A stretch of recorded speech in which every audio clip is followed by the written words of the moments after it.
매일 성경 묵상 나눔입니다. 1월 14일 금요일입니다. 오늘 묵상하는 본문은 요한복음 4장 43절에서 54절입니다. 본문을 읽습니다.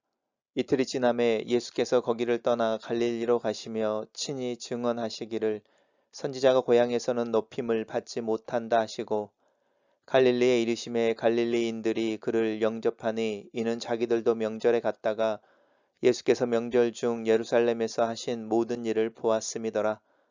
예수께서 다시 갈릴리 가나에 이르시니 전에 물로 포도주를 만드신 곳이라. 왕의 신하가 있어 그의 아들이 가버나움에 병들었더니 그가 예수께서 유대로부터 갈릴리로 오셨다는 것을 듣고 가서 청하되 내려오셔서 내 아들의 병을 고쳐 주소서 하니 그가 거의 죽게 되었음이라. 예수께서 이르시되 너희는 표적과 기사를 보지 못하면 도무지 믿지 아니하리라. 신하가 이르되 주여 내 아이가 죽기 전에 내려오소서. 예수께서 이르시되 가라 내 아들이 살아 있다 하시니 그 사람이 예수께서 하신 말씀을 믿고 가더니 내려가는 길에서 그 종들이 오다가 만나서 아이가 살아 있다 하거늘 그 낫기 시작한 때를 물은즉 어제 7시에 열기가 떨어졌나이다 하는지라. 그의 아버지가 예수께서 내 아들이 살아 있다 말씀하신 그 때인 줄 알고 자기와 그 온 집안이 다 믿으니라. 이것은 예수께서 유대의 갈릴리로 오신 후에 행하신 두 번째 표적이니라. 오늘의 본문은 세 개의 단락으로 나눠져 있습니다. 첫 번째 단락입니다. 이틀이 지나매라고 하는 부분은 이제 그 사마리아 수가성에서 수가성 사람들이 예수님께 청하여 그들과 함께 머물기를 원하실 때에 이틀을 더 머물렀다라고 하는 어제 묵상했던 내용에 연결되어지는 부분입니다.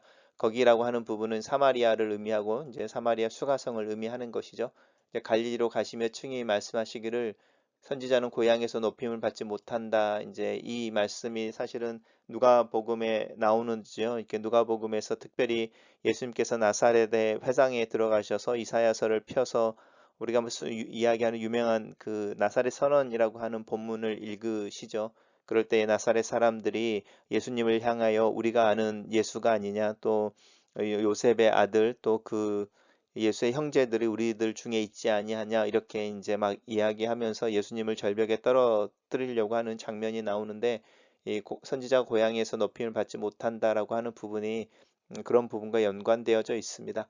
그런데 실제로 갈릴리로 들어갔을 때에는 갈릴리 사람들이 예수님을 영접했다라는 거죠.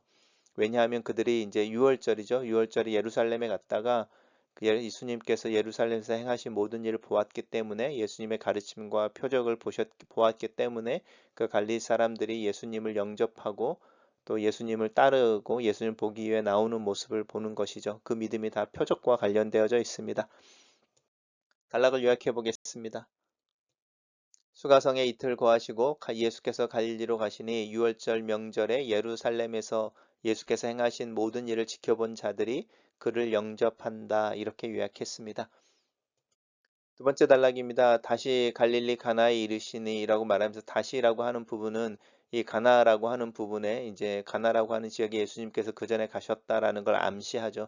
우리가 알고 있는 것처럼 이 가나에 혼인 잔치가 있었고 예수님의 어머니와 예수님과 예수님의 제자들이 청함을 받아서 그 혼인 잔치에 참여했다가 이제 포도주가 떨어져 이제 동이 나게 되는 상황에서 예수님께서 물로 포도주를 바꾸시는 첫 번째 표적을 행하셨던 그곳이죠.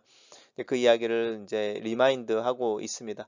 근데 이제 왕의 신하가 있다라고 말하는데 이 왕은 갈릴리 지역을 다스리는 왕이었으니까 이제 헤롯을 이야기하는 것이죠. 이제 예수님이 고난을 당하시고 이제 십자가에 달리시는 날에 그 달리시기 전에 이제 본디오 빌라도가 예수님을 그 헤롯에게 보내주죠. 헤롯이 이 당시에 이제 이 갈릴리 지역을 이렇게 다스리고 있었습니다. 이때 이 갈릴리를 다스리고 있는 헤롯은 예수님이 태어났을 때의 헤롯과는 다른 사람입니다. 그래서 예수님이 태어났을 당시에 이제 베들레헴의 군사들을 보내서 2살 이하의 모든 아이들을 죽이게 명령을 내리는 그 헤롯은 이 갈릴리를 지금 다스리고 있는 헤롯의 아버지입니다. 그 왕의 신하가 있어서 가버나움에 병들었다라고 하는데 이 가버나움은 이제 이 갈릴리 지역에서 가장 큰 동네라고 도시라고 할 수 있습니다. 이곳에 사실은 본디오 빌라도와 또 로마 군인들이 이렇게 주둔하고 있기도 했었고요. 많은 이방인들이 살기도 했던 그런 곳이고, 사실 예수님도 이제 자신의 육체의 아버지라고 할 수 있는 요셉과 함께 이 가버나움에서 사실은 목수로 생활들을 하지 않았을까 이렇게 예상하고 있습니다. 이 갈릴리 지역에 이제 유명한 도시죠. 가버나움에서 병들어 있었는데 그 왕의 신하가 예수께서 유대로부터 갈릴리로 오셨다는 이야기를 듣고 가서라고 말하는데, 이 들었다라는 것 속에 이제 그 소문을 듣는 것이죠. 이 소문은 우리가 첫 번째 단락에서 이야기했던 이제 예수님께서 갈릴리로 가셨을 때에 예루살렘에서 예수님이 행하신 것을 지켜봤던 이들이 갈릴리에도 있어서 갈릴리에서 나와서 예수님을 환영하는 그런 이야기들 속에서 이미 이 왕의 신하는 이제 예수님이 그 예루살렘에서 행하셨던 표적에 대해서 알고 있었고, 또 어쩌면은 사마리아에서 일어났던 일들도 다 알고 있는 사람일 수도 있죠. 직접 가는 거죠. 직접 이 왕의 신하가 예수께 나와서 내 아들의 병을 고쳐 주소서. 근데 이제 내려오셔서 내 아들의 병을 고쳐 주소서라고 말하는 거죠. 와서 내 아들을 위해서 안수 기도를 해 주시든지 뭐 오셔서 내 아들을 좀 고쳐 주십시오. 왜냐하면 그 아이가 거의 죽게 되었습니다. 이렇게 말합니다. 이 내 아들이라고 하는 부분에 이제 사실 이 아들의 더가 붙어 있습니다. 그래서 이제 음, 그 하나인 또 아마도 이렇게 그 유복한 아마 독자였던 것으로 이 문맥상에서 우리나라 말에는 잘 나타나지 않는데요. 이제 아들이 하나밖에 없었던 것이죠. 그래서 오히려 이 왕의 신하의 마음이 간절하고 또 급하지 않았을까 생각합니다. 그런데 이제 그렇게 이야기하는 이 왕의 신하에게 예수님께서 이제 책망을 하는 거죠. 표적과 기사를 보지 아니하면 도저히 믿지 아니하리라 이렇게 말합니다. 그럴 때에 이제 신하가 다시 한번 더 재촉하는 거죠. 주여 내 아이가 죽기 전에 내려오셔서 이렇게 말합니다. 그래서 표적과 기사에 대해서 이제 예수님이 약간 책망하는 부분들이 있죠. 이것이 이제 사실은 믿음의 문제인데요. 이제 믿음의 문제인데 이제 우리가 예수를 믿을 때에 이 믿음이라고 하는 부분이 표적과 기사, 예수님의 능력, 하나님의 능력과 연관되어지는 믿음이 있습니다. 하나님 우주의 창조자이시고 큰 능력을 가지신 분이셔서 우리가 당하고 있는 문제를 고쳐주실 것을 믿고 나가서 이렇게 기도하고 요청하는 부분이 있고, 사실은 그런 가운데 우리가 예수님을 많이 믿게 되어지죠. 그래서 이적과 표적이라고 하는 예수님의 능력에 대한 믿음이 있습니다. 근데 예수님께서 이제 그 부분에서 지적을 하시면서 내가 그것을 보여주지 않는다면 너희들이 나를 안 믿을 거냐 이렇게 말씀하시면서 반대 이야기를 하시는 거죠. 표적과 기사 이야기를 하지 않고 내 아들이 살아있다라고 이야기합니다. 그럴 때 이 왕의 신하가 이제 예수님께 하신 말씀을 믿고 갔다 이렇게 말합니다. 이 예수님께서 하신 말씀을 믿고 갔다라고 하는 부분에서 이제 믿음이 그 다음 단계로 옮겨지는데, 예수 그리스도의 능력에 초점이 맞춰진 믿음이 아니라 예수님께서 하신 말씀에 또 그 약속에 초점이 맞춰진 믿음입니다. 사실 우리가 가지고 있는 대부분의 믿음이 이제 능력으로 시작했다가 말씀을 읽고 또 말씀을 묵상하고 예수님에 대해 알게 되면서 이제 예수님의 약속으로 믿음이 옮겨가는 부분이 있습니다. 단락을 요약해 보겠습니다. 예수께서 갈릴리 가나에 도착하실 때에 아들이 병들었던 왕의 신하가 가버나움에서 와서 예수께 자기의 집에 가서 아들을 고쳐달라고 구하나, 예수께서는 내 아들이 살아있다고 하시자 그 말을 믿고 돌아간다. 이렇게 정리해 봤습니다. 마지막 단락입니다. 그렇게 이제 가버나움으로 내려가는 길에 그 왕의 신하의 종들이 와서 이야기하는 거죠. 아이가 살았다 이렇게 말하는 거죠. 그 보고를 받고 나서 이제 그 낫기 시작한 때를 물어보니까 7시쯤이라고 하는, 이제 이 7시라고 하는 부분을 한번 생각해 보십시오.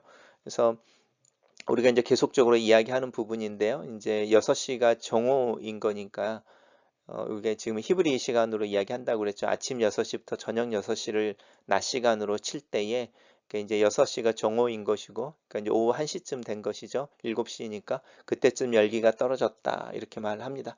그럴 때 이제 그 왕의 신하가 이야기하는 거죠. 그때가 바로 예수께서 내 아들이 살아있다라고 말씀하신 바로 그때라는 것을 이제 인식하게 되고, 자기와 그 온 가족이 예수를 믿습니다. 이때는 이제 예수님의 능력을 믿는 것도 아니고 또 예수님의 약속을 믿는 것도 아니고 사실 예수님이 누구인지를 믿는 것이죠. 이게 이제 사실은 우리가 추구하는 믿음의 어떤 핵심입니다. 그래서 우리의 믿음이 어디로 가야 하냐면 예수님의 능력, 예수님의 약속, 이것들보다 더 근본적으로 예수님이 그리스도이시고 하나님의 아들이시고 사실은 하나님이시다. 그래서 그로 인하여 만물이 지음을 받았고 만물이 그를 위하여 지어졌고 만물이 그 안에서 그가 돌보기 때문에 존재하고 있다라고 말하는 이 요한복음 1장에 나오는 어떤 그 신앙의 고백들 있죠.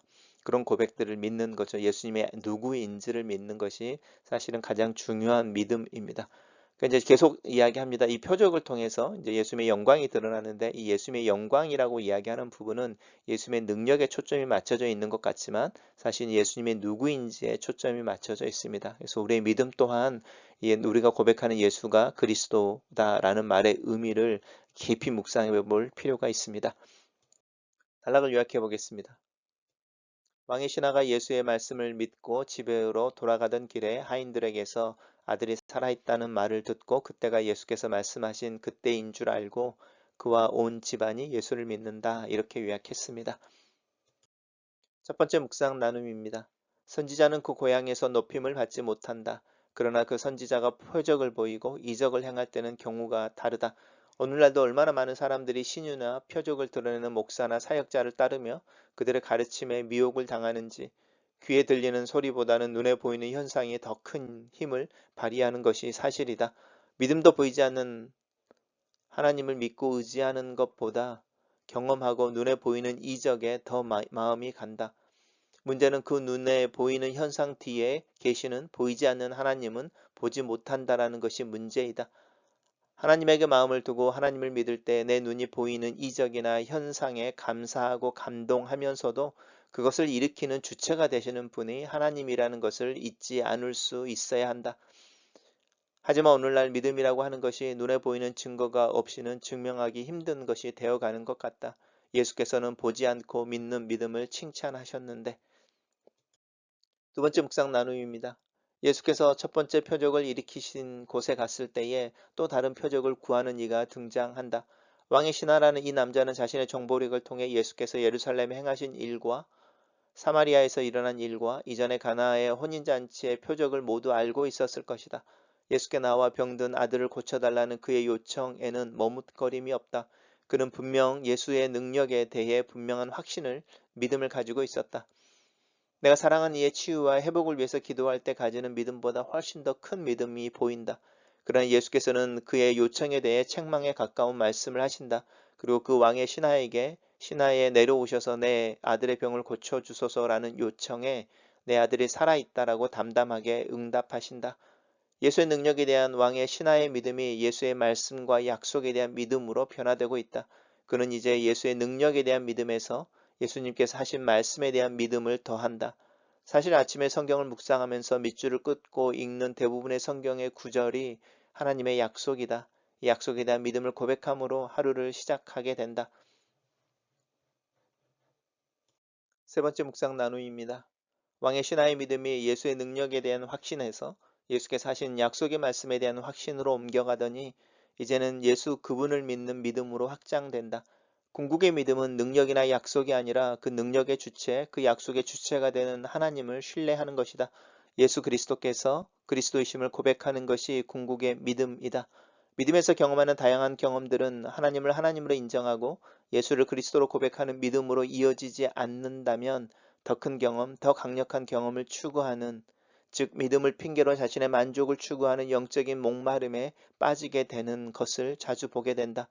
목마름을 해결해주는 분을 앞에 두고 그분의 능력과 약속에 가려서 오히려 그것들이 목말라 하는 이상한 신앙을 가지게 된다. 하나님과 예수 그리스도를 신뢰하게 되면 하나님의 능력과 약속으로부터 자유롭게 된다. 예와 아니요 모두 다 나를 사랑하시고 내 삶의 주관자가 되시는 분이 나를 위해 하시는 말씀이며 일하시는 것임을 믿기 때문이다. 예수를 믿는 믿음, 하나님을 믿는 믿음은 표적과 능력을 구하는 자들의 믿음과는 차원이 다른 것이다. 글로 쓰는 기도입니다. 살아계신 하나님, 나는 예수를 그리스도로 고백합니다. 하나님을 하나님으로 인정합니다. 내 믿음이 예수 그리스도를 더 친밀하게 알기를 원합니다. 하나님께서 예수 그리스도 안에서 나를 향해 사랑을 고백하신 것을 감사합니다. 하나님과 관계 속에 더 깊이 머물기를 원합니다. 하나님을 더 친밀하게 느끼기를 원합니다. 내 생명의 근원이 되시고 내가 돌아가는 고향이 되시는 하나님을 깊이 묵상합니다. 성경 속에서 발견되는 많은 약속과 하나님께서 행하신 많은 일하심과 표적을 넘어 그 이면에 계시는 하나님을 보고 그 하나님 앞에 나아갑니다. 나로 하나님을 믿는 자가 되게 하시옵소서. 예수 그리스도를 믿고 따라가는 자로 살게 도와주시옵소서. 주는 그리스도시요 살아계신 하나님의 아들이심을 고백하며 하루하루를 살게 하소서. 이 고백이 나로 그리스도를 더 알고 더 깊은 우정과 친밀한 관계를 경험하게 하는 것을 믿습니다. 이 관계 속에서 예수 그리스도의 이름의 능력과 예수 안에서 하나님의 약속이 나를 향하여 이해가 되는 것을 고백하고 순종하고 경험하기를 원합니다. 믿음의 우선순위를 분명하게 하는 신앙을 위해 기도합니다. 아멘.